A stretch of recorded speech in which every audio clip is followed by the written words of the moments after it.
Good morning, you guys. Welcome back to Lovin Dubai show, where we take you through the top trending stories of what is happening in and around the city. I am Simran. And I'm Shahir, and I'm really tired. I feel yes, sis. Today's stories are Dubai Palm residents could hear Beyonce's sound check from the Atlantis, the Royal, and that's going to be opening up this weekend. All the news on that. And Dubai Tree have nearly crossed the Atlantic. Super proud of them. So Desperate Housewives of Dubai's Caroline Real Brooks, housewives. Real Housewives of Dubai's Caroline Brooks is looking for an assistant. And also, then we have Tima Deryan, who will be joining us after a very short break, telling us about how she's climbed all 7 summits and she has a new challenge on the way. That is super exciting. You guys, like, first of all, let's talk about jobs. A friend of mine, she has a job where she's just like traveling the world, and it's like part of it, you know, like it comes with like all the expenses and everything are paid for. So it's just so cool, like the kinds of you know, things that people do now and like the kinds of jobs that people have. I wish I was one of those people, but you're basically a freelancer. So if you're a digital nomad, which before having like a stable job, I thought I'd just do that because a digital nomad. So by that you mean someone who has the ability to like just work from home anywhere. Yeah, wherever in the world. Okay. The idea is unbelievably mesmerizing. Greece this month, Spain the next, Italy the one after, you know? But then I mean, if you have all the visas, then for sure it sounds like the I dream. guess you just need one for Europe. But you're living out of a suitcase. You're like, it's not even like paycheck to paycheck. You need the consistency, you know? Like, what if one freelance gig pays you like 4 months later? I don't know, like the idea is mesmerizing, but the implications that come with it, the living in a suitcase, the financial uncertainty, the financial uncertainty barrier. like that depends on how much you get paid for your job, right? Like if you're still getting, if you do everything right, like if you do the hours, if you do the work, if your tasks are complete, it should be perfectly fine. And when I was like traveling by myself once, I met this guy who is doing exactly what you want to do. Like he has a work from home job, and like he stays in India, but his employers, like the company he works for, is American. So it's like a work from home situation, and he goes all around. Like he goes he works on the mountains, hill stations, like different cities every couple of weeks. So it's just the life that you're talking about, like he's living it, and he is like the most I would say, I think, Zen person I've met in so long. Honestly, I love the idea. I wish I was that person. Boy, oh boy, do I wish I was that person. But I don't think I can. An office is great for me because I have that like commitment. You know, I have that structure. That's one part of it. Another one is I want to see the same faces every day. You know, like I don't want to go to a coffee shop and like make eye contact with random people and go like, you know, I don't know. It's like based on the person, and it takes a lot. There's so many implications that come with it. So many implications that me as a person, I'm not built for dealing with. Honestly, it's either you are a digital nomad or you're not. Like it's not for everyone, like you said. And like it's only happened as of recent where people are making it a part of their lifestyle.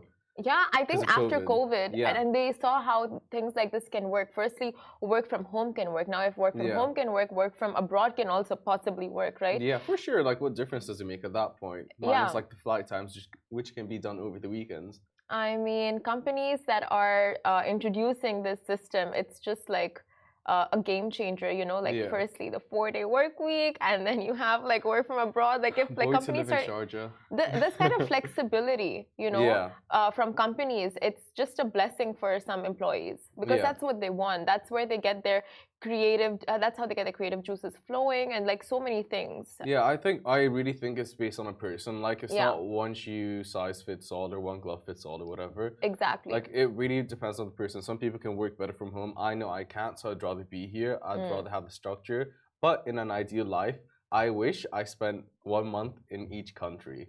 Yeah. That would be so fun. Or like 1 month, like out of 12 months. Yeah. Like sure. To start off. Yeah.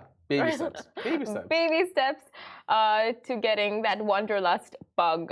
But Beyoncé fans, are you ready for this one? So Dubai Palm residents could hear Beyoncé's sound check at Atlantis the Royal gig. So, some lucky Dubai Palm Jumeirah residents enjoyed a sound check on Wednesday night, that was last night, where Beyonce's songs were blasting out ahead of her gig, which is all set to take place this weekend as part of the opening ceremony of Atlantis, the Royal Palm Jumeirah. And the so this gig is only going to see high-profile guests and invitees, and it's just going to be like a A-list guest list. It's the event of the season, but you can't attend that event. Like, that's the sad part. So the global superstar is set to perform at an extremely grand opening for the Atlantis the Royal for an whopping 88 million dirhams, some reportedly, and it sounds like people of the Palm are getting an earful of her rehearsals. So this is the thing. It's a private concert, but people can hear it anyway, so the people are getting what they want. Honestly, no. You pay to see her. You don't pay to hear like that. That you can anyway do on YouTube, right? And oh my God! Well, you can see her on YouTube as well. No, but seeing her live in concert. Of course, you can see anyone on YouTube. But why do people go to concerts to catch the performance live? And 88 million dirhams for an hour performance. For literally an hour. An hour's performance. It's I would incredible. pick the songs. I'd go like, no. We're starting with. I don't know. Single ladies. I would start with the throwback. I don't know. What's the one where... When I were a boy. Hold up, we don't love you like I love you. Or you know that one. Oh my gosh, yes. That one was a good one. Yeah. So I'd say, no, Miss Beyoncé, I want to hear this. One for each 10 million I'm giving you. Oh, and one for each of my feels. Exactly. Yeah. Like you want the... Concerts are emotional roller coasters, you know? I would so want that. But there are rumors, right? Like people don't know if you can take your phones and record it or if it's like a no camera zone. Like people are just confused as to what's happening there. But we'll only find out this weekend. If we see the videos coming in, then you know it's not a no cam zone. I feel like people will always manage to get videos. And the same situation happened with Mariah Carey when she was in Saudi. But people still managed to get videos. So just keep a phone on yourself. Fake phone, yeah. Just in case your phones are going to be locked. Just in case. But the point is, I don't understand this. It's like a grand opening of such a grand hotel. Yeah. Why would you not want to publicize a concert, you know, like a Beyonce concert? We're still talking about it and people are still hearing it. Yeah, for sure. But I think it gives the hotel that exclusive feel. Yeah. I don't know. I want to go, guys. I'm not the biggest fan ever. I know one of her albums, but I still want to go. Me not being able to go makes me want to go. Right? And the fact there's like VIP guests only. You're just like, you want to make it to that list? I really want to make it to that list. You want to make it to that list? And like there's so many people in our DMs like asking us for tickets, asking us for like, details. But we don't have tickets. We're not giving out tickets. We don't. We have nothing to do with this. But yeah, one person who's super excited about this is sitting right beside me. So if you guys have tickets, please, anyone, I'm here. Pass it on. I am here. And pass on the buck. Please. As a good friend, throw me a bone. Moving on to our next story. So Dubai trio have nearly crossed the Atlantic. So the inspiring trio behind the Arabian Ocean rowing team continue their heroic journey across the Atlantic, battling waves that are up to 40 feet high. Whilst running on empty, both mentally and digestively, I guess. Like it's been super hard for them. So it's James Rayleigh, Tamagini and Toby Gregory, who Toby has been on the show before and told us about the trials and tribulations of going through this process. They've taken it to their Instagram to share the 5,000-kilometer journey. In a shoe-sized box.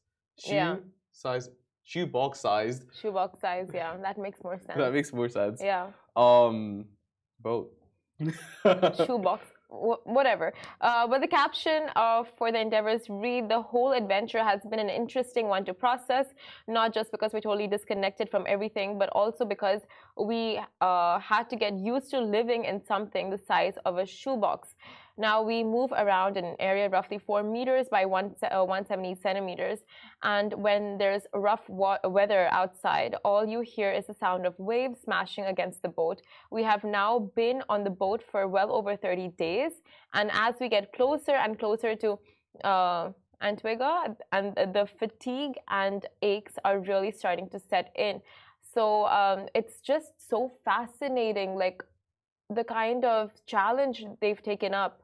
Fascinating beyond like any comprehensible mean, like Yeah. when Tubi came, you asked really good questions like how do you deal with this situation, what do you do when you want to do this, but like the thought of it being a 24-hour constant rowing process. They spent Christmas together in a shoebox. Yeah. The food is scarce, like obviously the views are amazing. If you see the photos besides us, like the sunset looks gorgeous, the idea of it seems gorgeous, but they're doing this all for a good cause and to keep our oceans clean. And yeah, day and night out there in day the and night. ocean. Like And it is a scary place out there. exactly, and 40 feet waves. Yeah. 40 feet waves is a lot. And the ocean's the unknown. Like we know more about space than the ocean. Yeah. And to think that like you're going across the Atlantic, all for a good cause, all to send a message saying, hey, just keep it clean. Pick up after yourselves in the beaches. Like, let's minimize how much we're consuming in terms of plastic. Like, it makes you think, like, they don't have to do this, yet they're doing it. And they're doing it for us. So. And the things people do to set an example are just incredible, especially this. It's like you talk and talk and talk about it. You make people aware. You tell people to stop littering. You tell people to stop polluting. But in this case, they're literally going out and leading by example. They're like taking the first step and they're like, see what we are doing the initiative, like we're not just talking the talk, we're walking the walk. And it's just up to us now, to take lead from there and to follow their footsteps and not, of course, set out on such a incredible challenge and like something like this, like, drastic, but like, of course, like you do your part by keeping the beaches clean, by keeping your environment clean, no matter 100%. Where you are in the world. Because it's like the marine life gets affected, the ecosystem gets affected. So it's just... It's a domino effect of... It's a domino effect, very like, well said, It's going to impact the turtles, which will impact the fish, which will impact... We did a story recently about how everything impacts everything, Yeah. We're all one at the end of the day. And it comes back, right? Like these what do you say, fish, like the marine ecosystem, they get affected by consuming plastic and all this garbage. Yeah. And then humans, like those who have fish, they, like, it's a full circle. And then it comes back to literally like our bodies and affects us. And like people get all kinds of diseases like cancerous and all those things. So it's just like a full circle. Yeah. So by protecting the environment, you're literally protecting yourself. As selfish as you want to take it, like it is what it is. It is what it is. I think for a lot of people, it's an out of sight, out of mind situation. So as long as they're not seeing the effects and the impact of what they're doing, yeah, true, it's not going to register, But to see people do what the rowing team are doing at the moment, it just goes to show that like it's out of their sight and out of their mind too. But it's now the only thing in their sight. Yeah. All for a cause. But yeah. Very true. Out of sight, out of... What you said is so on point. Like if you don't see the impacts happening, you just don't really care about it. Yeah. You're not bothered. Okay, guys. Now, if you are looking to become the assistant of a reality TV show star, let us give you the details. Now, Caroline Brooks is looking for an assistant. Now, time to polish those CVs. And because here's all you need to know: a crowd favorite from the Real Housewives of the Cast, Caroline Brooks has taken it to the internet to announce that she wants an assistant. Now, Caroline Brooks is looking for a celebrity personal assistant. Yeah, she's looking for 2 assistants, actually. The qualifications you're expected to have are UAE driver's license, great people skills, ability to work long hours, social media and computer skills and knowledge, which I guess everyone has at this point. Excellent time management and multitasking skills, ability to think and work independently, and previous experience working and handling celebrities. And you must be living in the UAE if you want to be a candidate, but you can be of any gender to apply. I think I meet everything on that criteria except for multitasking. No, I think you're good at multitasking. I think you're one of the best people in this office at multitasking.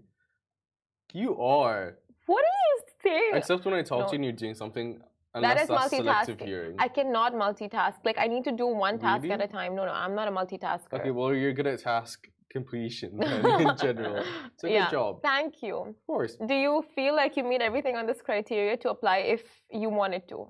Yeah, man. Well, except the fact that I haven't worked with a celebrity before, you know? Well, I guess different scenarios, the way we work with celebrities. Yeah. But like, no, I haven't assisted a celebrity before. Casey. Oh yeah, of course. How can I forget? Good morning, Casey. Like she's been on the cover of a magazine. Like how much bigger does it get than that? See fits taking over the world. Well, so, yeah, like that's like still tick. Oh. Look, what are you looking well, then, at? Caroline, if you're looking for someone, I'm kidding. But what an exciting thing to say, like, oh yeah, Caroline's calling me. Shut up. You know, oh, I can't make it. I'm working with Caroline. Yeah. So I mean, it's for those looking, you know where to apply. Like, you know, just I think hit her DMs. Yeah. And just drop her a message, drop her your CV because she's looking and she's very like actively looking for someone. Yeah, for sure. And she's being really quick about it. So better now or never. And who knows, you might just get featured on season 2 of The Real Housewives if that is to drop. Like, you know, in the Kardashians, like you have those assistants who always have airtime. And then look at them now. And then they start off their own thing. Exactly. They become influencers of their own. They start their own businesses. Real Housewives. Yeah, we're talking about the same person. Yeah. The one that ended up leaving and everyone, yeah. Yes, and best friends with Courtney. Exactly her. But one of the Real Housewives of Beverly Hills, Kyle Richards, had an assistant as well. And he ended up being one of the main hosts of E! Entertainment. Imagine, just through word of mouth. Would you look at that? Definitely, like that's such a stepping stone to be assistant to a celebrity. Exactly. From being, I mean, Kyle hooked it up. The industry you want to get into. Yeah, exactly. Yeah. So you never know. One day you'll be working for Caroline Brooks. Next thing you know, you're sitting beside Serpent doing the Lovin Dubai show. I don't know, but like, yeah, honestly, depending on the industry that you want to get into, it's just like everything you do, right? Like anything you start off or like you venture into is always a stepping stone to the next to the next step in your life. So of course, like, and yeah, I mean Caroline Brooks, who knows? And also your salon, so you might get free services or a decent discount. That I don't know about. I don't think it works like that. I don't know. You can make sure you're supportive of your contract. That's all I can say. Yeah, just put it in there that no, that's such like an off thing. Like, you know, that's such a turn off for someone who's coming for a job looking for free stuff. Don't do that. Do not ask for free services from her salon. Tit for tat. But you guys stay tuned because after a very short break, we will be going live with Tima Deryan and she'll be telling us all about her feats. Hey guys, welcome back to Lovin Dubai show, and right now we are joined by someone very special. So she is a guest who has taken challenges to all new heights and she has reached all 7 summits and will be skiing the North Pole this April. Welcome to the show, Tima Deryan. Thank you. Thanks for having me. Thank you so much for coming. So before we get started and talk about all your achievements, can you tell us a bit more about yourself? I just found out that you're also a designer. Yeah. So can you tell us who you are, who's Tima? Great. So I never thought I would be a designer. Let's start from there. It's beautiful, by the way. Thank you. It's your design. Yes. I love it. So I get there. So my name is Tima Deryan, and I'm a UAE resident. I'm Lebanese, but I grew up in the UAE. I've been here for about 22 plus years, so it's home.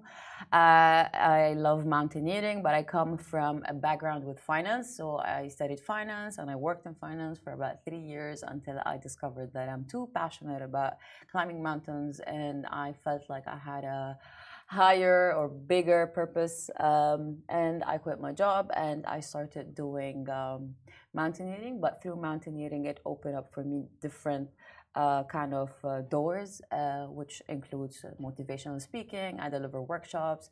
I wrote a children's book about climbing Mount Everest to support them with developing their growth mindset, breaking gender stereotypes and gender roles. And it's really about my real story on Everest with few characters to supplement the children's book. That's incredible. Yeah, it's one of my really proud achievements because I can see the impact that it's making because I do a lot of book readings at school.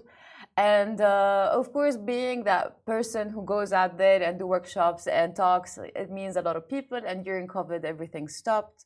And when that happened, I couldn't do that anymore. And that was my main business. So I had to start something. Being someone who's really passionate about equality, equity, and women empowerment. I'm very much into feminism. And I always struggled with explaining it to people because there's a lot of misunderstanding about the movement. And how would you explain it? How do you explain it to people? So feminism or a feminist is a person who believes in equality, equity, diversity, and inclusion.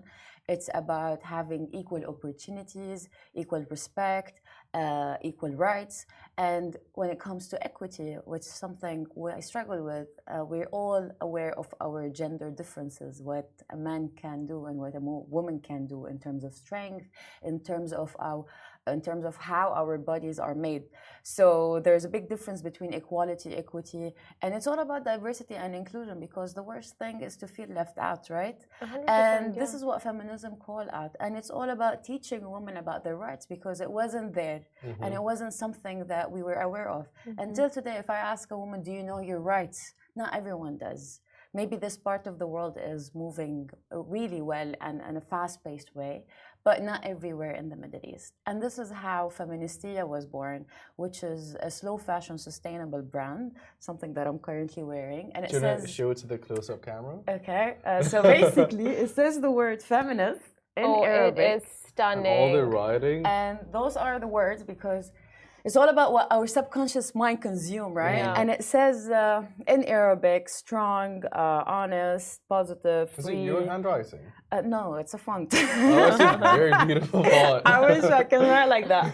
And that's what I do in a nutshell. I love it. I mean, like, it looks like I can wash it a billion times and it's not going to get spoiled. Yeah. It looks cozy. It just looks perfect for every outfit. It's so beautiful. Thank you. But it's incredible. Like, where did you get the... Okay, so climbing mountains, fine, it's a passion of yours. It's something you wanted to pursue and you did mountaineering.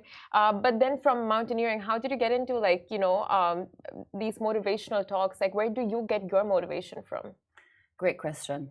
So climbing a mountain is the main metaphor of climbing a goal or life or like enduring through something. And that's what happens on the mountains every time. So when I climbed my first mountain, I wasn't really in the best place. I was very confused. I didn't know what my purpose was. I didn't know if I loved finance. And everybody have their way to figure out their purpose if they want to. They have a way to like figure out what path they want to take. And my way was through mountains. When I climbed my first mountain, I came back and I felt very strong, very confident, very humbled, and I was very grounded. And I knew mountaineering had some effect on me, but I just didn't see it clearly. And then when I discovered that there's something called the 7 Summits and I wanted to climb all the mountains around the world, I set myself a target that, okay, I want to complete this challenge, but throughout that challenge, I want to learn more about myself. And it's all about self-development. And I got into growth mindset and I got into mindset coaching. And you start reading about all these and everything that you learn from the mountain is like a crash course, something that you would learn in like 3-4 years. You're just there on the mountain. You're taking one step at a time. You have to be patient because you really don't have a lot of options. And the fact that you don't have a lot of options make you become solution-based rather than focusing on the problem. Because at the end of the day, you're dealing with nature. And nature is way more powerful than all of us. And the mountain dictates what happens and what not. So when we're climbing, you're going uphill, you're extremely exhausted. And your mind just wants to be in the comfort zone most of the time. And it keeps on convincing you that you're tired, that you can't do this, that this is scary. And with climbing a lot of mountains, you start practicing ways to get over your fear or to live your fear, because I don't believe we get over our fears. We live with our fear. We make our fear our friend, and then we start moving with that fear, and things become different. And coming back and applying it into business, into my life, have been a game changer, and that's how I got into it. What are some of the mind hacks that you taught yourself throughout the journey, just to like have your eyes set on the goal? Okay, so first one is don't look at the summit. Like don't sneak peek on the summit while climbing Everest. It's a 2-month journey, and if I'm gonna just think about the summit, I'm never gonna make it because it looks bigger, longer, taller, scarier, and it looks like it's gonna take forever. So don't focus on the summit. Definitely have a vision, have a goal. Just don't focus on that. Focus on the step that you can see. So take one step at a time. We had to go from camp to camp. We had to cross ladders. We had to be on fixed ropes. We had to do a lot of things. You can't just, it looks scarier. And just crossing those ladders and focusing on that little short-term goal helped me to get to the long-term goal. So one, not the long-term goal, just sneak peek, short-term goals. Two, don't listen to yourself. Start talking to yourself. And you might think you're becoming crazy, but trust me, it works. Self-affirmations is talking to yourself. When you're in a situation where you're panicking, you're overwhelmed, you're anxious, start reminding yourself of what is going on, why am I going through this? And automatically your brain will start reflecting, it'll start trying to understand what's going on. And three, approach everything with a growth mindset. Growth mindset is what's really helping me become a better person, become a better version of myself, and really live the life that I want. Because whatever the situation is whether internal thoughts or external factors that's communicating or dictating my environment, when I look at it with a growth mindset, things change. And to develop that growth mindset, it's all about practicing. It's all about catching yourself in the moment and start understanding what's going on. And you would ask yourself, right now, let's say I'm on a cliff. It's so windy. I can't hear myself. There's the oxygen mask on my face. And I need to communicate. And I feel extremely cold. And I feel like I'm going to die. What is it that I'm going to do? Talk to myself. But then I approach it with a growth mindset, and I really feel the most alive, and I take that one step. Because instead of seeing things with a fixed mindset, like there's a storm, this is not going to happen, it's not going to work out. No, this is going to happen. I just need to be patient. I'm going to take that one step, and let's see how it goes. And things would be easier. Now, you've used a term which is quite, I think, new to a lot of us. Like growth, it's not new, but like in the way that you're using it in this interview, it's like you have a fixed mindset and a growth mindset. Now, what exactly is a growth mindset? So a growth mindset is the belief that you can continue learning and developing and finding options. And a fixed mindset is the complete opposite.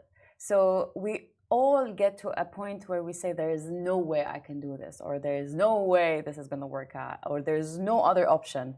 And guess what? There's a lot. We just need to have a positive outlook to figure out those options. And that's the growth mindset. And a lot of people would say, I'll just take the example of mountaineering, but it can be anything. There's no way I can be good at mountains. There's no way I can be good at math. But guess what? When you believe that, no, I can learn, I can progress and develop, but I just need to find the right way for me, then that's a growth mindset, and you will get where you want to be with whatever you're trying to do. Now, you know, a lot of people think about climbing mountains. Like right now, listening to you, I'm just so inspired. I want to go climb a mountain. I want to figure my life out, like, you know, learn a lot about myself. But for you, like, what gave you that push? Because you were in a very comfortable life. I'm sure finance comes with a lot of, like, you know, being in your comfort zone in terms of financially, like your stay, everything, right? Then why did you decide to step out of that comfort zone and just pursue something so unpredictable? I mean, it's been a dream. So when I was 14 years old, I was on a trip in Nepal with my family, and we took those flights and we flew over the Himalayas. And while on that flight, the pilot says, if you look outside now, this is the Himalayas, and we're flying next to the highest mountain in the world, Mount Everest. And I was extremely blown away to know, like, that's the highest mountain. So when we came down, they gave me a certificate that says I flew, but I did not climb. And when I got that certificate, I'm like, no, I'm not just going to fly. I'm going to climb that mountain. Wow. And I completely forgot about it. And then 10 years later, while I was living life, between university and being in Dubai, you have the options to try so many things. So I wanted to scuba diving because I thought I like scuba diving. I've been always into bungee jumping. So I've literally like once taken a flight just to bungee jump in Macau because I really wanted to bungee jump. And I wanted to try skydiving. So I'm like, okay, the water, the land, the sky, let me try the sky. So I did my skydiving license, but I never felt like this is the sport that I can be so good at. And I wanted to feel like I'm willing to do anything to go and full on in that sport. Because I genuinely love sports in general. I was into basketball, swimming. So sports was like part of my life, but I wanted to be really good at one sport. And she's so cool. I know. I'm just listening. I'm so inspired. I'm not doing enough. I'm I want to hear her talk for hours and hours. She's amazing. You're giving us the morning affirmations we need. I'm glad. Honestly. So yeah, after trying all this, and trying is the key word here, I was once in one of the company's events, and there was a speaker speaking about his version of Mount Everest and how he climbed. And I was just like blown away. I was very nostalgic. I said, that was my dream when I was 14 years old. Like, I cannot believe I forgot it. And I tried telling my colleagues, I swear I've said I'm going to climb that mountain. Like, sure. And they're like, okay, Tima, like, just let us get through the day now. Okay, Tima. Yeah. So yeah, I went, I did my research. I'm like, okay, it takes forever. A lot of people die on the mountain. It's a dangerous mountain. It takes 2 months. There's a lot of training. I need to climb another mountain to try climbing Everest. So it was intimidating, the information. But knowing me, I was very stubborn when I was in my early 20s. And I'm like, nothing is going to stop me. And that served me well to achieve my dreams. I'm like, no one's going to stand in my face. I'm not even scared. Even if people die, I'm not going to die. I really believe that I have everything it takes to climb that mountain. But I had to try climbing a mountain before climbing Mount Everest. So I'm like, okay, I rented half of the gear and I got some gear. And the mountain that I first climbed happened to be the highest mountain in Europe because I was already fit. And that mountain was about 5,642 meters. So the whole point of trying that mountain was to test the altitude, test how my body would react on the mountain, and really understand if I would like mountaineering because I didn't fit in so well in scuba diving and skydiving. I liked it. I got so into it. I went into advanced levels, but I knew that that's not what I wanted to do, but I was enjoying it. So after climbing that first mountain, honestly, I came back. Look at her. It's like, I excelled at it, but it wasn't my thing. Yeah, literally. Like, I did great, but I was over it. Yeah. Like, it wasn't good enough. The sport wasn't good enough for me. It wasn't challenging. I had to climb the Everest. But what made you want to climb all 7? And it's a grand slam, right, of mountaineering. What made you say, this is for me? Okay. So because it happened that I climbed the highest summit in Europe, when I came back down, I love mountaineering. Everyone started saying, oh, so what's your next summit? I'm like, oh, I'm going to Everest. They're like, no, but there's the 7 summits. And it's the community, There's right? a process. Yes. And I just like, So you don't have to follow the process. But like, they're like, why would you just climb Everest if you love mountaineering? You can try other mountains. And then I went back home. I did my research. I'm like, okay, I think challenge accepted. We're going to do the Explorer Grand Slam now. Actually, the 7 summits. The 7 summits was the goal. And I'm like, I'll do 7 summits. So the more I climbed, the more it wasn't no longer about Everest nor the 7 summits. It was really about just climbing mountains. So you'd see me in Ras Al Khaimah every weekend doing trails, exploring, and like just being on adventures, learning how to live in the outdoors. It's all about putting on your tent, your gear, understanding yourself, being on different terrains. So it was all about training and really indulging in the sport of adventure and exploration, which was mountaineering. And I started doing the 7 summits and other mountains. And in 2019, I was in my head ready to climb Mount Everest because now I can live on a mountain, not just climb or not physically fit, but I was mentally fit as well. And that's how Everest happened. And after Everest, you're like, oh, but I'm so close. Like, I only have 1 more summit. And if I go to Antarctica, then I can do that summit, but I can also ski the South Pole since I'm there. And it's like in the other side of the world.